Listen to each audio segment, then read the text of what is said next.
अरहन्ताणम् नमो अरहन्ताणम् नमो अरहन्ताणम्। तीसरा मन को प्रशिक्षित करने का सूत्र वह है उपेक्षा का अभ्यास, यानी मध्यस्थ रहने का अभ्यास। मन की जटिलता ज्यादा बढ़ती है पक्षपात के कारण, और न जाने मनुष्य की कैसी प्रकृति है कि वह सीधा रहना नहीं चाहता, दाएं बाएं चला जाता, कभी इधर झुका कभी उधर झुका, एक पक्ष की ओर झुक जाता है, तटस्थ नहीं रहता। यह तटस्थता, मध्यस्थता उपेक्षा के बिना संभव नहीं। मन को एक ऐसा अभ्यास देना प्रशिक्षित करने के लिए कि वह तटस्थ रह सके। तटस्थ होने का मतलब द्वंद्वातीत जीवन जी सके। द्वंद्वातीत जीवन हमारे भारतीय दर्शन का बहुत बड़ा एक सूत्र है, द्वंद्वातीत होना। वेदांत का सूत्र है अद्वैत। अद्वैत का मतलब द्वंद्वातीत होना, जहां दूसरा कोई नहीं, अकेला, केवल ब्रह्म है, उसके सिवाय कोई नहीं। यह द्वंद्वातीत अवस्था। और बहुत सारे दर्शनों का सूत्र है मोक्ष। मोक्ष का मतलब द्वंद्वातीत, जहां दूसरा कोई नहीं। दूसरा है जैन दर्शन, सांख्य दर्शन अनंत आत्माओं को मानता है और प्रत्येक आत्मा की स्वतंत्र सत्ता को स्वीकारता है। आत्मा रहती है पर मोक्ष में द्वंद्व नहीं है, दूसरा कोई नहीं है, पर कोई किसी से संबंध नहीं, कोई किसी से लगाव नहीं, कहीं कोई टकराव नहीं। एक ही आकाश के हिस्से में अनंत आत्माएं रहती है पर सब अलग अलग, बिल्कुल निर्द्वंद। तो यह निर्द्वंद्व चेतना का विकास, यह भारतीय दर्शन का बड़ा महत्वपूर्ण सूत्र है। या जहां सोचा जाता है कि दर्शन का उद्देश्य है पूर्ण नैतिकता की प्राप्ति, पूर्ण नैतिक हो जाना, बहुत छोटी बात है। नैतिकता एक समाज के संदर्भ में होती है, किंतु निर्द्वंद होना किसी सामाजिक संदर्भ में नहीं है। यह सामाजिक संदर्भ से परे की बात है। नैतिकता तो बहुत नीचे रह जाती है, बहुत पहले आ जाती है, किंतु निर्द्वंद होना बहुत आगे की बात है। द्वंद होना, जहां सारी समस्याएं द्वंद्वों की समस्याएं हैं। अगर द्वंद्व मुक्त हो जाए, कोई समस्या बचती है क्या? सुख और दुख, द्वंद्व का मतलब दो होना। सुख और दुख एक जोड़ा है, द्वंद्व है, तो इसीलिए समस्या है। दुख तो समस्या है ही, पर क्या सुख समस्या नहीं है? निश्चित समस्या है, क्योंकि सुख है इसीलिए तो दुख होता है। अगर सुख नहीं होता तो दुख भी नहीं होता। हम एक को समस्या मानते हैं, दूसरे को नहीं मानते, किंतु अगर सत्य का दर्शन होगा तो दोनों साथ में जुड़े हुए। प्रशंसा और निंदा एक जोड़ा है, एक द्वंद्व है। तो प्रशंसा तो अच्छी लगती है, निंदा एक समस्या है, पर क्या निंदा ही समस्या है? अगर प्रशंसा नहीं होती तो निंदा की बात ही नहीं होती। जीवन और मरण, मरण एक समस्या लगता है कि मृत्यु एक समस्या है, पर क्या जीवन समस्या नहीं है? दोनों साथ में जुड़े हुए। हमारा सारा जीवन एक द्वंद्वात्मक जीवन है, द्वंद्वों के साथ चलने वाला जीवन है।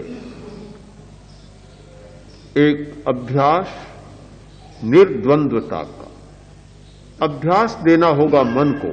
ऐसे सुनने से, कहने से, पढ़ने से नहीं होगा, अभ्यास देना होता। प्रेक्षा ध्यान में एक प्रयोग कराया जाता, आकाश दर्शन का। 1 घंटा का ध्यान का प्रयोग है आकाश दर्शन। केवल आकाश की ओर देखते चले जाएं, और कुछ नहीं करना है, केवल आकाश को देखना है। और बड़ा महत्वपूर्ण प्रयोग है इतना चित्त शांत और एकाग्र होता है, ये तो होता ही है, पर साथ में एक दार्शनिक दृष्टि भी प्राप्त होती है। एक सन्यासी था, बहुत समता वाला, शांत, हर स्थिति में समान रहता, चाहे कोई कुछ कह दे, प्रशंसा कर दे तो फूलकर कुप्पा नहीं होता, गालियां दे तो सिकुड़ता नहीं, क्रुद्ध नहीं होता, बहुत पहुंचा। लोगों ने पूछा, ये महाराज आप हर स्थिति में समान कैसे रहते? बड़ा आश्चर्य, कैसे आप हर स्थिति में संतुलित रहते हैं, अपने संतुलन को कभी नहीं खोते, इसका राज क्या है? उसने कहा, मैंने एक मन को प्रशिक्षित किया, एक पाठ पढ़ा है। किससे पढ़ा? कोई गुरु मिला? कहा गुरु मिले हैं। कौन गुरु? नाम क्या जानना चाहते हैं? कि एक का नाम है आकाश और दूसरे का नाम है धरती। ये दो गुरु मुझे मिले, इनसे मैंने कोई पाठ पढ़ा। कैसे पढ़ा? कि मैं आकाश की ओर निहारता हूं तो देखता हूं कि कितना विशाल, असीम, अनंत, कहीं और छोर नहीं, इतना विशाल है। इतना विशाल वही हो सकता है जो द्वंद्वों से ऊपर रहता है, ऊपर रहता है। आकाश सबसे ऊपर। क्या आपके पैरों के नीचे आकाश नहीं है? मैं आपसे पूछना चाहता हूं, आपके पैरों के नीचे आकाश नहीं है क्या? है? आकाश नहीं है तो आप कहां है? आकाश में है। फिर भी जहां आकाश की बात आएगी सीधा ध्यान ऊपर चला जाएगा। आकाश का मतलब, किसी बच्चे से पूछो आकाश कहां का? ऊपर। ऊपर है, छत से भी ऊपर है। यानी आकाश का मतलब ऊपर हो गया। ऊपर क्यों? एक तर्क शास्त्र में, न्याय शास्त्र में एक बहुत सुंदर वाक्य आता है कि वर्षा तपाभ्याम किम व्योमनः चर्मण्यस्ति तयो फलम। चाहे तो वर्षा बरसे और चाहे गहरी धूप पड़े, वर्षा बरसती है तो आदमी भीग जाता है, धूप पड़ती है तो आदमी का शरीर गर्मा जाता है। पर इतनी वर्षा पड़ती है, आकाश भी कभी भीगता है क्या? देखा आपने कहीं आकाश भी भीग गया? आज तक नहीं भीगा। इस अनंत काल में नहीं भीगा और आगे भी भीगने वाला नहीं। इतनी गहरी धूप पड़ती है, क्या आकाश भी कभी गर्मा गया? एक बर्तन पड़ा है तांबे का, कांसे का, एकदम गर्म हो जाता है, पर आकाश भी इतनी धूप में रहता, कभी गर्म देखा क्या आपने? नहीं हुआ कभी गर्म। यह है ऊर्ध्वगामिता, ऊंचा होना। यानी न सर्दी का प्रभाव, न वर्षा का प्रभाव और न धूम का प्रभाव, इन सारे प्रभावों से मुक्त होना, उसका नाम है आकाश। तो मैंने आकाश से सीखा कि अप्रभावित रहना। दूसरा मेरा गुरु है धरती। मैंने धरती से सीखा कि सहिष्णु रहना, सहन करना बहुत बड़ी बात है, बहुत बड़ी समस्या है। आज के युग की सबसे बड़ी समस्या है असहिष्णुता, और सबसे बड़ी अच्छाई है सहिष्णुता, सहन करना। कोई किसी को सहन करना नहीं जानता। पुढ़वी समय मुनि हविज्जा, मुनि पृथ्वी के समान बने।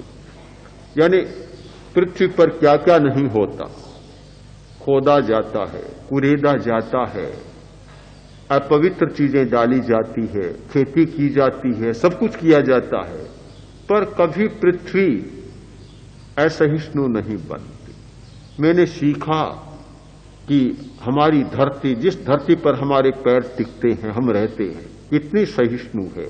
इन दोनों से मैंने सीखा। यह मन को प्रशिक्षित करने की एक प्रक्रिया है। तो जो व्यक्ति मन को प्रशिक्षित करना चाहता है, उसे तटस्थता का, मध्यस्थता का या उपेक्षा का अभ्यास भी मन को देना होगा।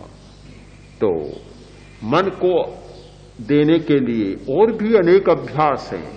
आज 3 अभ्यासों की चर्चा की कि जिन्हें मन को प्रशिक्षित करना है उन्हें कोई न कोई अभ्यास देना होगा।